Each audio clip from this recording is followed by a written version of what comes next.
तो last topic is weightlessness. अब weightlessness क्या होता है? When you feel you have no weight, मतलब you feel gravity is not acting on you, that is called as weightlessness. अब weightlessness we can feel in two different conditions. An object can feel weightlessness in two different situations. One, when the object is in orbiting satellite. Number two, when the object is in a lift. तो दोनों ही cases में an object can feel weightlessness. दोनों cases में एक common चीज है, that is normal reaction. आपको पहले तो ये पता होना चाहिए, योर वेट जब आप मेजर करते हो तो आप जो वेइंग मशीन पे खड़े रहते हो and you see your weight 50 kilo होगा, 60 किलोग्राम वेट होगा, जो होगा वो होगा। But when you stand on that weighing machine, your weight is action on that machine, or the machine is exerting reaction. तो वो normal reaction जो आप measure करते हो, that is apparent weight as it appears to you. Your actual weight is mg action, लेकिन जो आप reading देखते हो मशीन के ऊपर वो mg नहीं है, वो क्या है? नॉर्मल रिएक्शन है। What is that? Normal reaction. तो अभी इसके आगे दो चीजें पता होनी चाहिए आपको, एक है एक्चुअल वेट, एक है apparent wait. Actual weight is mg and apparent weight is normal reaction. हम जो मेजर करते हैं वो क्या मेजर करते हैं? Normal reaction. मतलब हम क्या मेजर करते हैं? एपरेंट वेट मेजर करते हैं। तो जब नॉर्मल रिएक्शन ही जीरो हो जाए तब बॉडी का सरफेस के साथ कांटेक्ट छूट जाता है, खत्म हो जाता है, because there is no normal reaction. तो जब नॉर्मल रिएक्शन जीरो हो जाए, you will feel you do not have any weight, you will feel weightlessness. मतलब वेटलेसनेस एक सैटेलाइट के अंदर हो या एक लिफ्ट के अंदर हो, आता है एक ही कंडीशन से है, normal reaction should be equal to zero. तो you have two cases. Case number A, weightlessness inside a satellite, and number two in lift. Lift का केस थोड़ा मैं डिटेल में बताने वाला हूँ क्योंकि न्यूटन लॉज ऑफ मोशन का जेई नीट के लिए लगता है वो। तो इमेजिन हमारे पास एक सैटेलाइट है which is orbiting around earth in circular orbit at a height h from the surface of earth.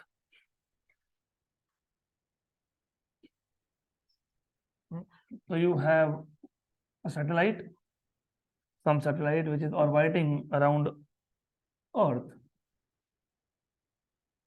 at a distance h from the surface of earth. तो ये सैटेलाइट है, इसका मास मान लेते हैं m है, ये अर्थ है, इसका मास कैपिटल M है।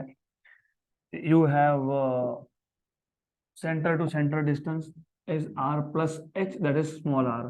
क्योंकि ये डिस्टेंस था कैपिटल R, ये डिस्टेंस है h, तो टोटल डिस्टेंस है r प्लस h, तो small r equal to capital R plus h।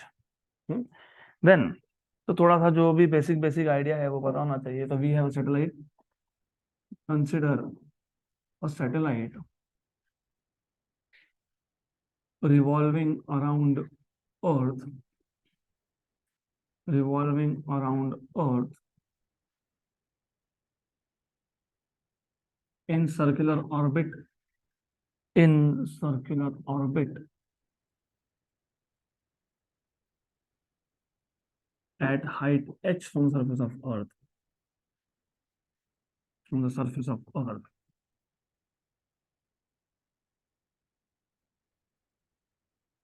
हमको यहाँ पे बात करनी थी वेटलेसनेस की।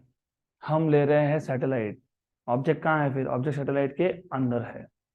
तो एक काम करते हैं, अब ये जो मैंने सैटेलाइट दिखाया, इस सैटेलाइट को मैं मान लेता हूँ ये ऑब्जेक्ट है of mass m which is inside a satellite. तो सैटेलाइट ड्रॉ कर लेंगे। तो ये सैटेलाइट आ गया, तो इमेजिन ये सैटेलाइट है। I repeat again, weightlessness satellite नहीं फील करता, कौन फील करता है? Object which is kept inside the satellite. तो मैंने पहले क्या किया, जस्ट थोड़ा सा चीजों को सिंपल करने के लिए किया मैंने। पहले मैंने बोला एक सैटेलाइट है जिसका मास m है, वो सर्कुलर ऑर्बिट में है, बराबर। लेकिन मैंने लिखा नहीं वहां पे, मैंने लिखा mass of satellite is m नहीं, क्योंकि मुझे चेंज करना था। तो मैंने बोला consider satellite revolving around earth in circular orbit at a height h from the surface. अब हम बोलेंगे कि इस सैटेलाइट के अंदर एक मास है m। तो स्मॉल m को हम मास ऑफ ऑब्जेक्ट मानने वाले, not mass of satellite. So imagine, consider an object, an object of mass m inside this satellite, inside the satellite. तो यहां तक क्लियर? हमारे पास सैटेलाइट है, उसका मोशन कैसा है? सर्कुलर है। रेडियस क्या है? Small R, that is capital R plus H, बराबर। देन उसके अंदर क्या है? एक ऑब्जेक्ट है, उसका मास कितना है? स्मॉल एम है। So consider an object of mass M inside the satellite. तो हमको यहाँ पे दो अलग अलग चीजों की बात करनी है, एक है सैटेलाइट की और एक है जो ऑब्जेक्ट सैटेलाइट के अंदर है जिसका मास कितना है? एम। सैटेलाइट पे फोर्स लग रहा है gravitational towards the centre of अर्थ, क्योंकि कोई भी ऑब्जेक्ट अर्थ के फील्ड में हो तो उस पर कौन फोर्स एक्सर्ट करता है? Earth. What is direction of this force? Towards the centre. तो what is acceleration of the satellite? gm by r square। कौन सा r? Small r। Okay, so the satellite is accelerated towards earth, the satellite is accelerated towards earth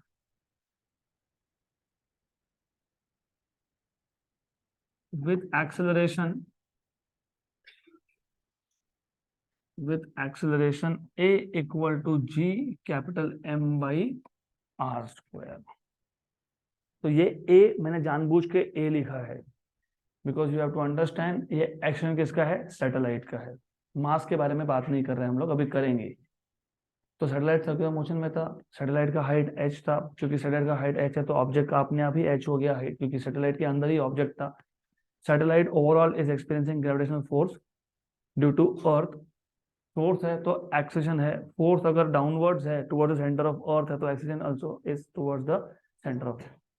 अब बात करते हैं मास की। ये जो ऑब्जेक्ट है जिसका मास m है, इस सैटेलाइट के अंदर है, इस पे दो फोर्सेस एक्ट हो रहे हैं, एक है mg, एक है normal reaction. mg is force on the object due to gravity of earth and normal reaction is due to the normal reaction exerted by the floor of the satellite on this object। जैसे तुम bench पे बैठे हो, mg is the action और ये आप पे bench क्या लगा रहा है? Normal reaction. वैसे ही ये ऑब्जेक्ट किसके अंदर है? सैटेलाइट के अंदर है, सैटेलाइट के सरफेस पे रखा हुआ है। तो mg क्या है? Gravitational force on the object due to earth. और क्योंकि वो सैटेलाइट के सरफेस पे था तो ये mg सैटेलाइट के सरफेस पे क्या हो गया? एक्शन हो गया। वो क्या करेगा? Normal reaction. नॉर्मल रिएक्शन क्या होता है? ऊपर की डायरेक्शन में होता है। तो this object experiences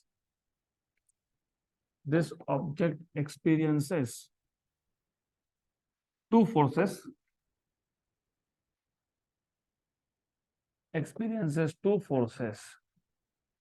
number one gravitational force Fg, gravitational force. Number 2 mg, है ना? हाँ, करेक्ट। नहीं तो दूसरा कौन सा? Normal reaction. वेरी गुड, जागो जागो। Number 2 is normal reaction. और ये ग्रेविटेशनल फोर्स ही तो mg था, this is mg only. Normal reaction due to the satellite.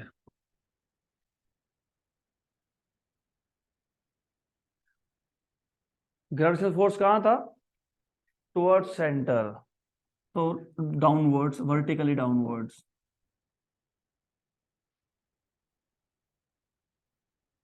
और नॉर्मल रिएक्शन कहां था? Vertically upwards. तो what is net force? Fg minus n, मतलब mg माइनस n। तो net force, therefore net force is downward force Fg minus upward force that is normal reaction। बराबर, clear यहां तक? But if you know by Newton's second law of motion, what is force? Mass into acceleration, so ma। So therefore, from equation number 1 and 2, from 1 and 2 you have F net left hand side same है, तो M A equal to F G minus N. तो यहां से आपको normal reaction का equation मिल जाएगा। What is normal reaction? F G minus M A. लेकिन एफ जी आपने क्या बोला? M G. और एम ए क्या बोला आपने? G M by are square. और जी क्या होता है?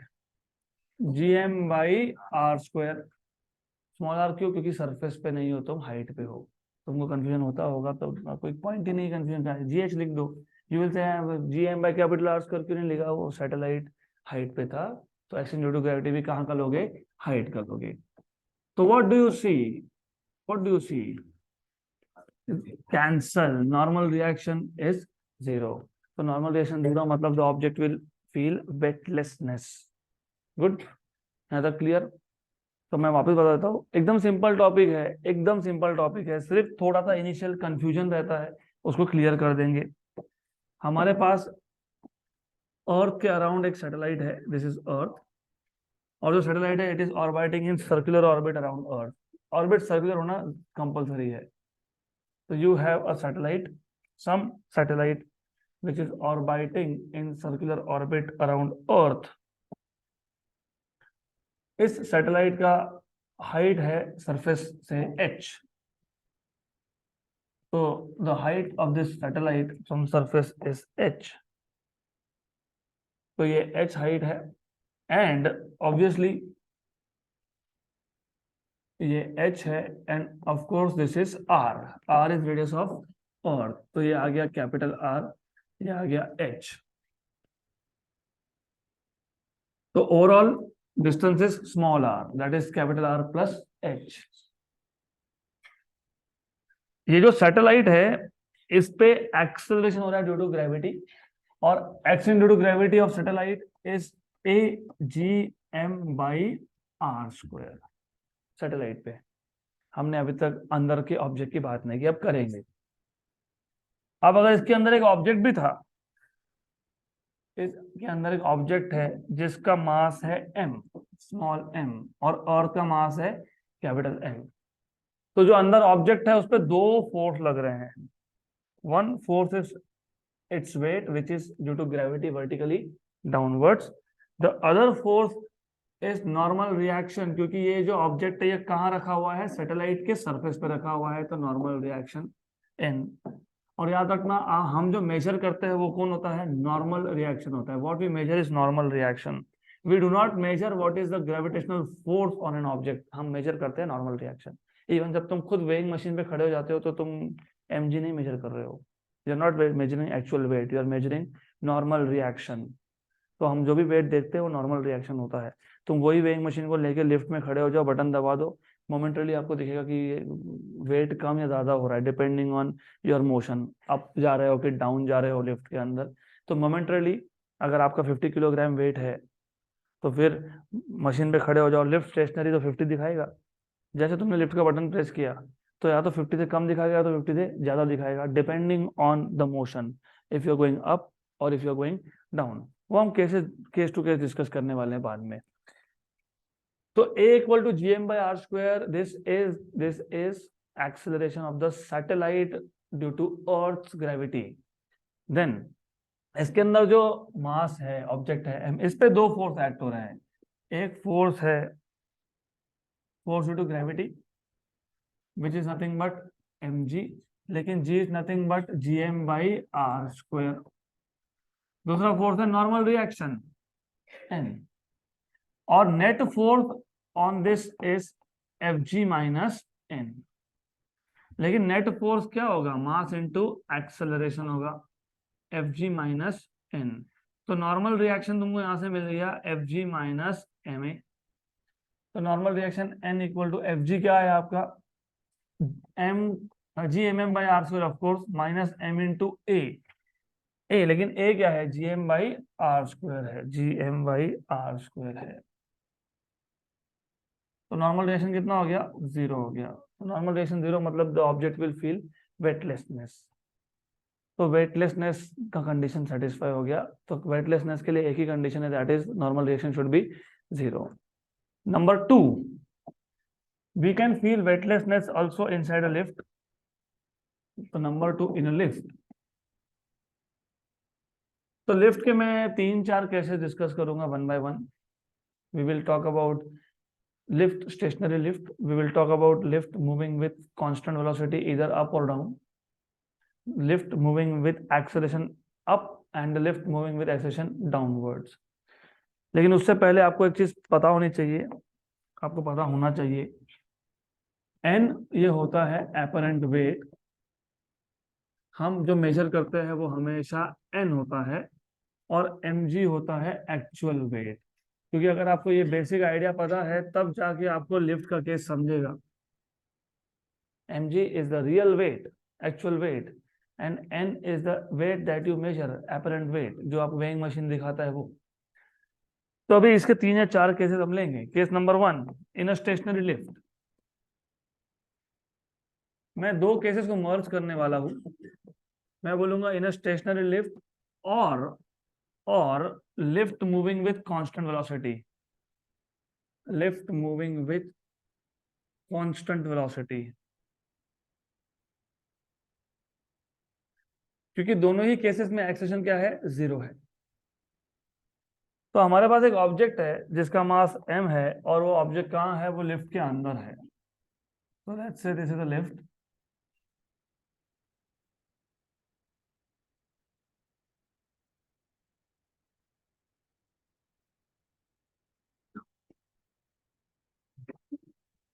देन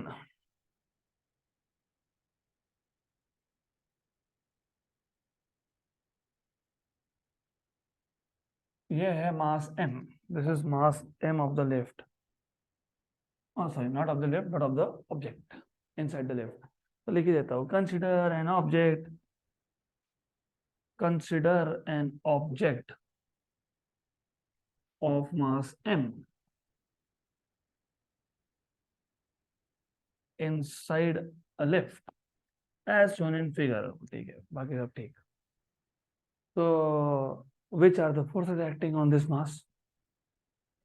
हाँ, one force is gravitational force mg downwards, and क्योंकि ये एक्शन हो गया किसका, मास का, किस पे, लिफ्ट पे, तो लिफ्ट क्या करेगा, नॉर्मल रिएक्शन करेगा. तो नॉर्मल रिएक्शन है अपवर्ड डायरेक्शन में. This is normal reaction, capital N, और this is mg vertically downwards. So there are two forces acting on it. Two forces acting on object are, पहला gravitational force which is mg, दूसरा normal reaction n. इस केस में हमने क्या बोला, lift is stationary या फिर lift is moving with constant velocity. तो पहले तो ये बताओ, what is the net force here, what is net force. हाँ, नेट फोर्स इज Fg मतलब mg. तो net force is equal to Fg मतलब mg माइनस नॉर्मल रिएक्शन. लेकिन ये लिफ्ट क्या है, स्टेशनरी है, और एफ नेट क्या होता है, मास इनटू एक्सेलरेशन होता है. तो कॉन्सेप्ट देख रहे हो, एग्जैक्टली सेम है. अगर ऑब्जेक्ट लिफ्ट में है या सैटेलाइट में है तो सब कुछ सेम ही है. क्या चेंज हुआ, कुछ नहीं चेंज हुआ. इक्वेशन सारे के सारे सेम बन रहे हैं. तो M A equal to F G minus N.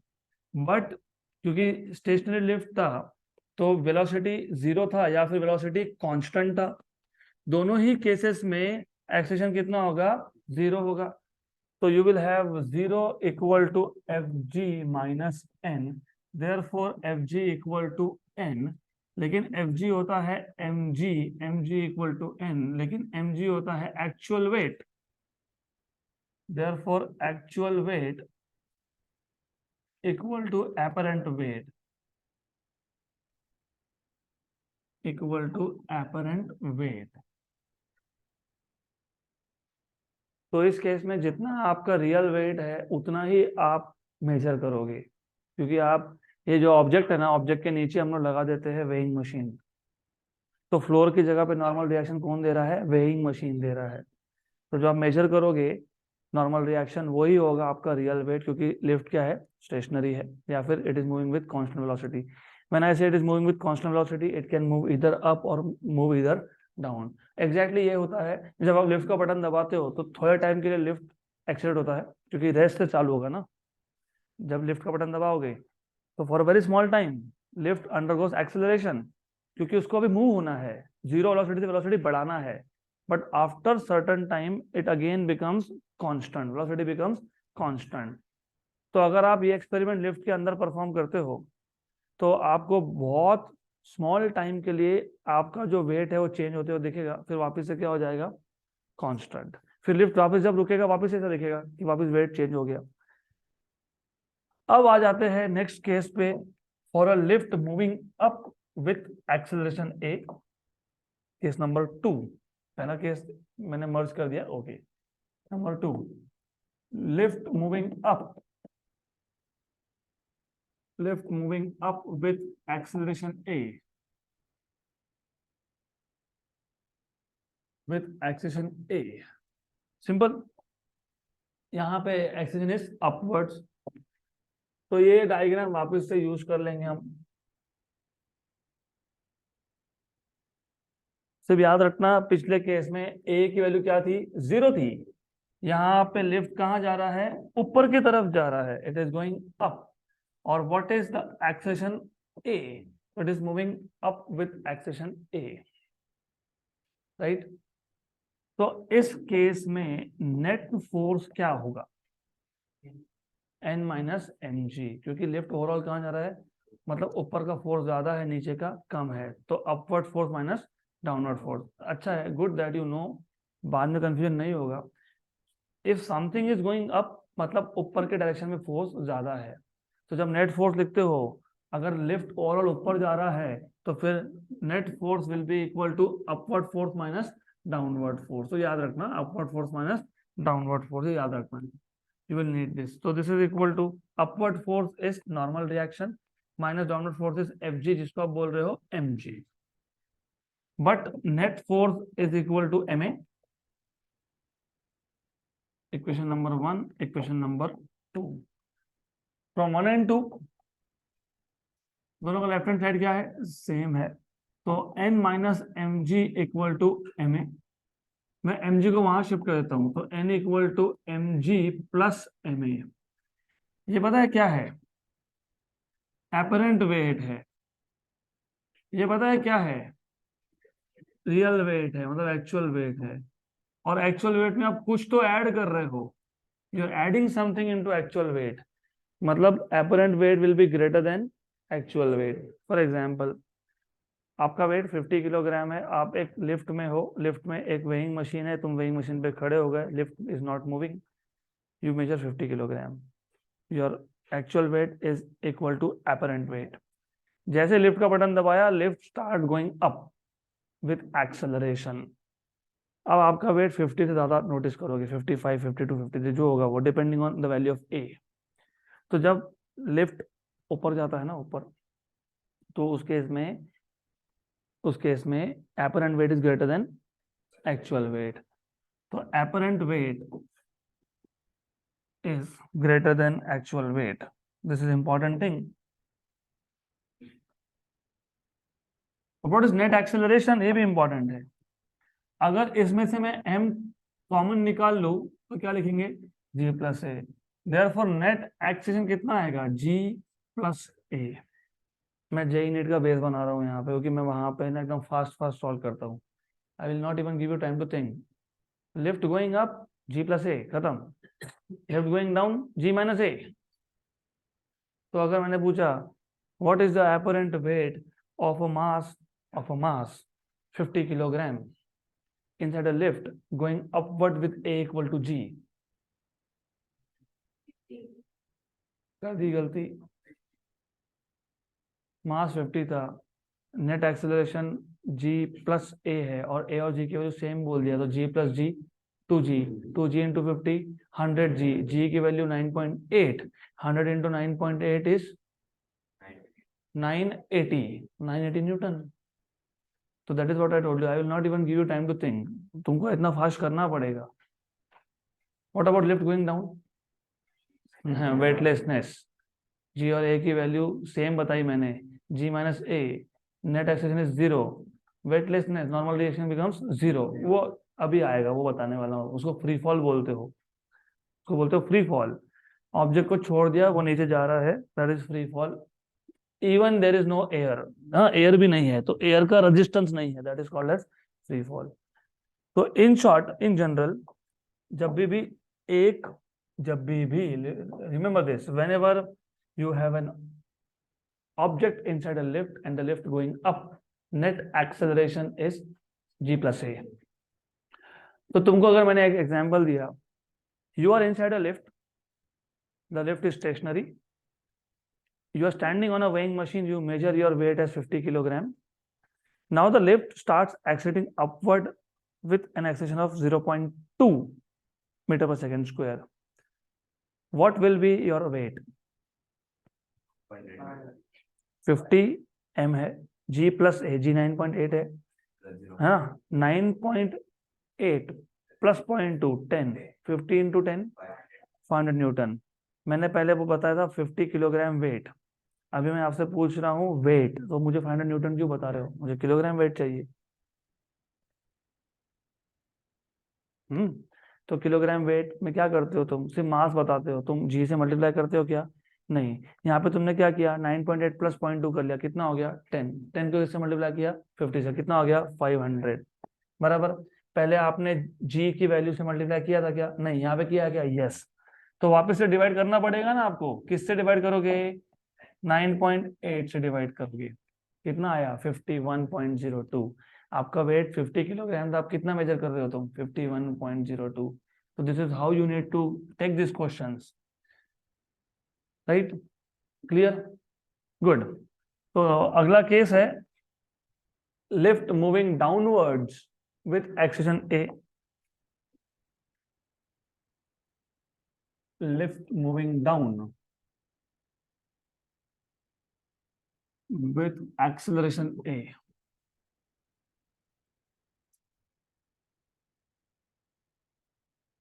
Okay, तो हमारे पास एक लिफ्ट है which is moving down this time and the acceleration is a. So what will be the net force in this case? mg minus n बराबर. तो net force in this case will be downward force minus upward force, क्योंकि body overall नीचे जा रहा है. Equation number 1. But net force as you know is ma, but f net is equal to ma. Equation number 2 वापस से वही from equation number 1 and 2. You have mg minus n equal to ma. So you have mg minus ma equal to n. m निकाल लो common, g minus a equal to n. तो n equal to mg minus a. Net acceleration कितना है? What is net acceleration? A net, मैं ए net बोल दूंगा इसको better. कितना है? g minus a. तो just for change of notation, I will call this as a net, g minus a. तो इस केस में from this equation you already see normal reaction क्या आ रहा है. नॉर्मल रिएक्शन मतलब apparent weight equal to mg, मतलब एक्चुअल वेट माइनस समथिंग. तो आप एक्चुअल वेट में से कुछ माइनस करके बता रहे हो, तो apparent weight जो होगा, apparent weight जो होगा वो ग्रेटर देन एक्चुअल वेट होगा कि लेस देन होगा? हाँ, तो less than actual weight. This is case जब आप एक हायर फ्लोर से लोअर फ्लोर पे आते हो, लिफ्ट का बटन जस्ट प्रेस करते हो. Let us take the example again same. the weight of a person is 50 kilogram in a stationary lift. What is the weight of the same person when the lift is accelerating downwards with acceleration of 0.8 meter per second square? 450 by 9.8. तो क्या करोगे उस case में? g की value कितनी लिखोगे? 9.8. या कितना लिखोगे? 0.8. 9.8 माइनस 0.8 इज 9. m कितना था? 50. 50 into 9 is 450 divided by 9.8 divided by 9.8 450 divided by 9.8 45.91। तो 50 से कम मिल रहा है जब लिफ्ट इज कमिंग डाउन, और 50 से ज्यादा मिल रहा है when the lift is going up.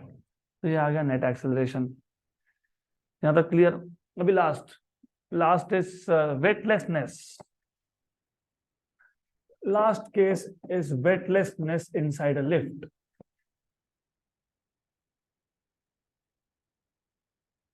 तो वेटलेसनेस के केस में एक ही काम होता है, होता यही है, lift is coming down, but this time acceleration due to gravity और ए की वैल्यू हो जाती है सेम।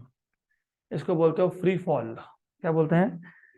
मतलब इट इज जस्ट लाइक कि लिफ्ट का, पता है आपको, लिफ्ट के अंदर केबल्स होते हैं, वो केबल ही ऊपर और नीचे लेके जाने का काम करते हैं।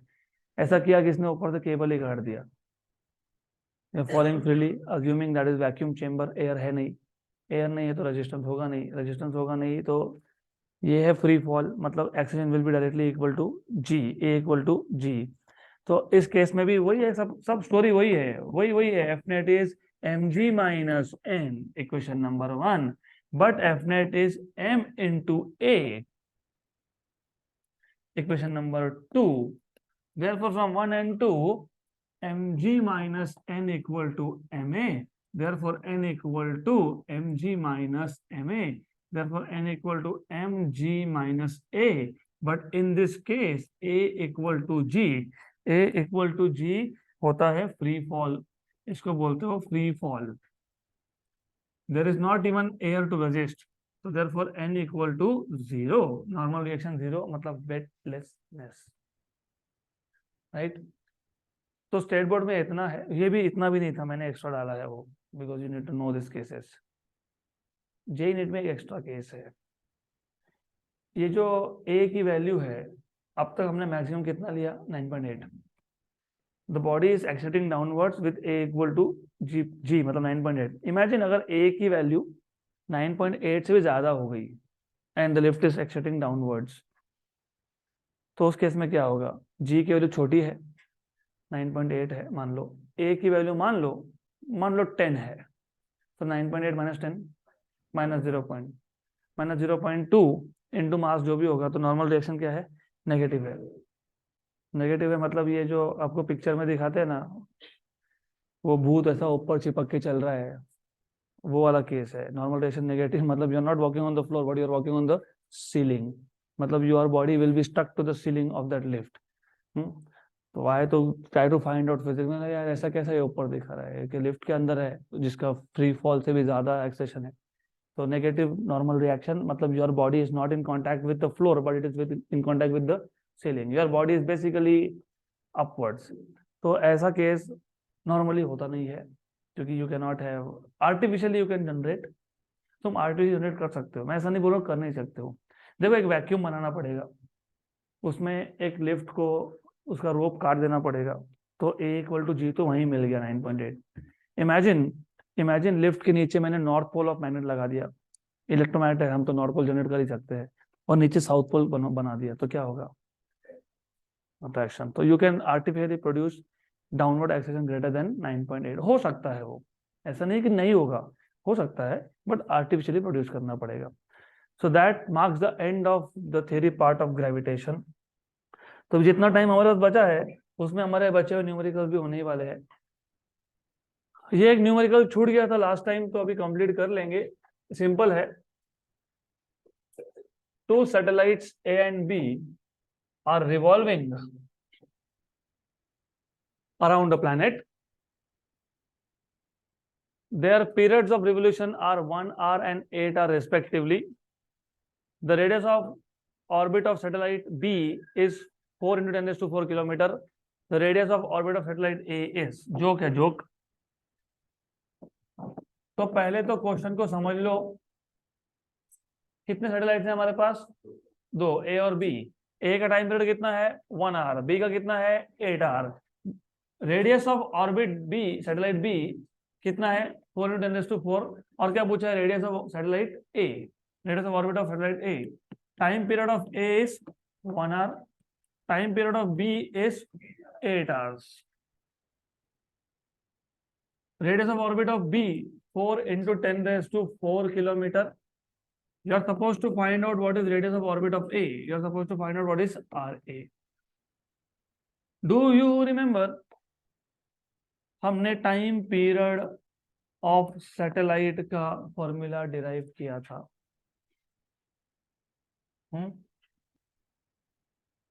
T square equal to 4 pi square by G M R cube. 4 constant, pi constant, G constant, M constant, T square is proportional to. हमको फाइंड क्या करना है? आर. अगर टी फाइंड करना होता तो स्क्वायर रूट लेते, क्योंकि मुझे टी स्क्वायर नहीं चाहिए, मुझे क्या चाहिए? टी. लेकिन आर फाइंड करना है तो हम क्यूब रूट लेंगे, क्योंकि हमको आर क्यूब नहीं चाहिए, हमको चाहिए आर. तो taking cube root on both sides. Taking cube root. What is the meaning of cube root पता है? पावर को क्या करोगे? रेज टू 1/3 कर लोगे. तो यहाँ पे भी क्या करोगे? 1/3 कर लोगे. सिर्फ ये प्रोपोर्शनलिटी लिखना पड़ेगा, नॉट इक्वल टू. तो t रेज टू 2/3 और r 3/3 इज 1. तो बन गया फॉर्मूला. हमको चाहिए था, क्या चाहिए था हमको? क्या फाइंड करना है? RA फाइंड करना है. तो सिंपल सॉल्यूशन है, आपको फाइंड करना है RA. तो RA by RB will be equal to TA by TB whole raise to 2/3. तो RA by RB equal to TA by TB. TA कितना है? 1 आर है अपॉन 8. आर हो गया कैंसल 2/3. तो RA by RB 1 raise to anything is 1. 8 raise to 2/3 मतलब 8 raise to 1/3 का square. What is 8 raise to 1/3? 2 का स्क्वायर कितना? 4. तो RA by RB equal to 1/4. तो RA equal to RB by 4. तो RA equal to RB is 4 into 10 raise to 4 upon 4. 4 cancel. तो मिल गया RA equal to 10 raise to 4 kilometre. Done.